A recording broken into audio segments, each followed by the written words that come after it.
In a quiet, sleepy little town nestled in the hills of Himachal Pradesh, a new eye clinic opened its doors. The residents were cautiously hopeful. Medical help in small towns was hard to come by. But this clinic looked different, well-equipped, clean, and run by a doctor who had clearly come prepared. Her name was Dr. Smita, new to the town. Nobody knew much about her, but they would soon find out. The first few patients left her clinic quietly satisfied. Word spread, as it always does in small towns, and within weeks, the clinic was full every morning. Dr. Smita was good, more than good. She was precise, affordable, and unhurried.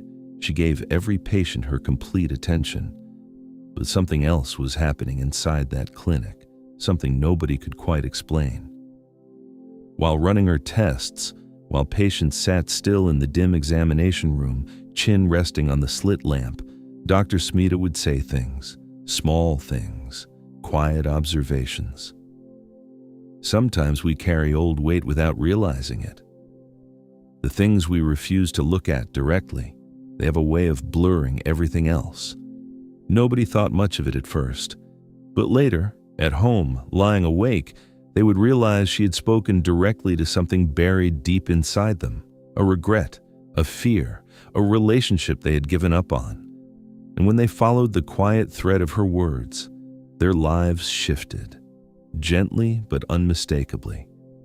When grateful patients tried to thank her, Dr. Smita would smile and shake her head. "I'm an eye doctor," she would say, "not a psychologist." She never took credit, not once. But the town had already made up its mind. They didn't come to her just for their eyes anymore. They came because somehow, impossibly, she always knew.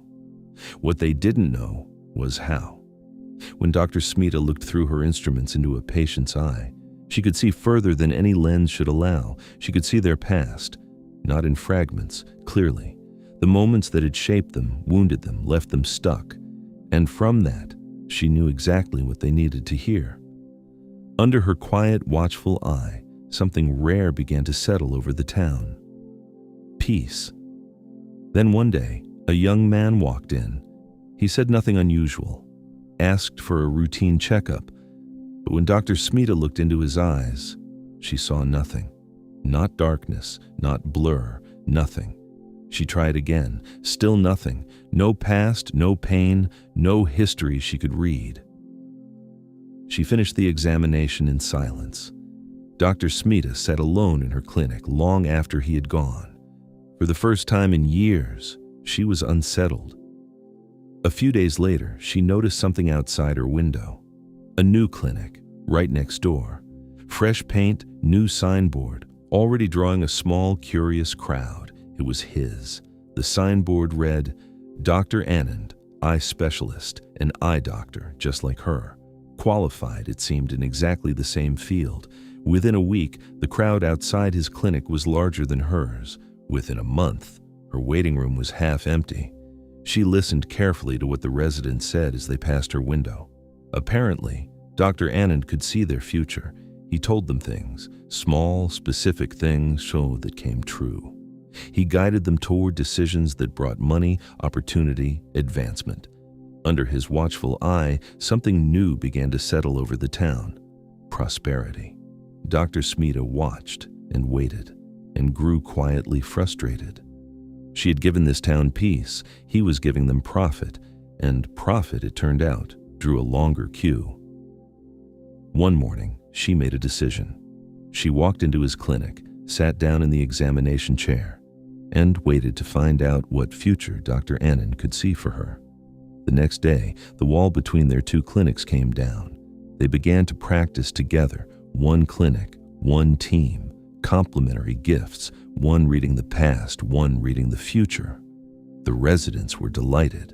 Their town now had something no other town had, a doctor who knew where they had been, and a doctor who knew where they should be going. At first, the visits were occasional, then weekly.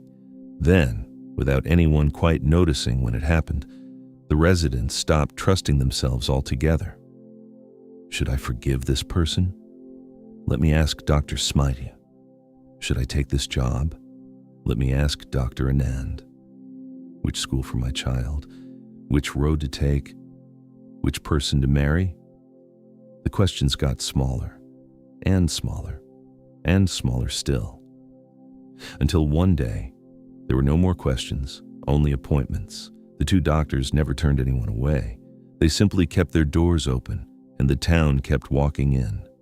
Every day, for everything.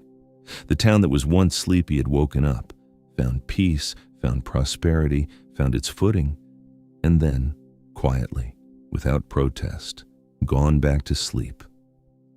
Only this time the sleep was deeper. Nobody seemed to remember what it had once felt like, to trust the voice inside their own head, and free will, that quiet, invisible thing, had simply ceased to exist. If this story stayed with you, like, share, and subscribe. A new story arrives every Sunday. I'll see you then.